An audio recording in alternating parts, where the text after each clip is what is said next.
Okay, so 10 days ago we had our first case, immediately zoomed in. Our state vets just explained exactly the process. Vaccinate, contain. It has been in animals that are communal animals, so they move around quite a lot. So it's about how do we quarantine those animals.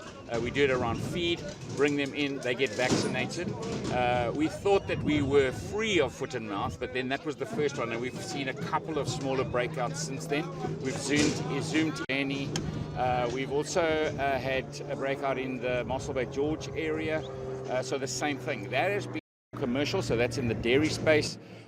We got 20,000 vaccines on Thursday evening, so we're just moving them into the high-risk areas. So, for example, right here, these animals there's no symptoms whatsoever, but this is about protection of the region. So in this region, there's a lot of commercial dairy and beef.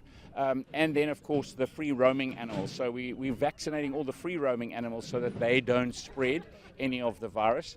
We're also just waiting for, we've asked for designation and gazetting so that we can stop auctions for 21 days. You can still auction online, but you're not going to have physical auctions and moving animals to auctions. We've also asked that we can now implement our permitting system. So any movement of animals, you have to have a full permit system. We already have now for the last 10 days roadblocks around the province. And then, of course, we are asking for our next round of vaccines. So the 20,000 that came on Thursday, we're using them up very fast. And we've just heard now that the waibles have been signed off, and those vaccines coming from Argentina will arrive next week. And we've asked for 200,000 of those vaccines. Those 200,000 vaccines we'll also use then as risk mitigation.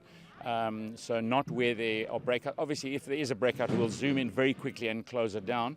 But that's now starting to look at heat maps, risks, and like we're doing here today, we're trying to protect the bigger herds that are together. And there's a lot of dairy farms in the region. Of course, those dairy farms, the cows are all contained. They're very close to each other, and you don't want to break out in any of those areas.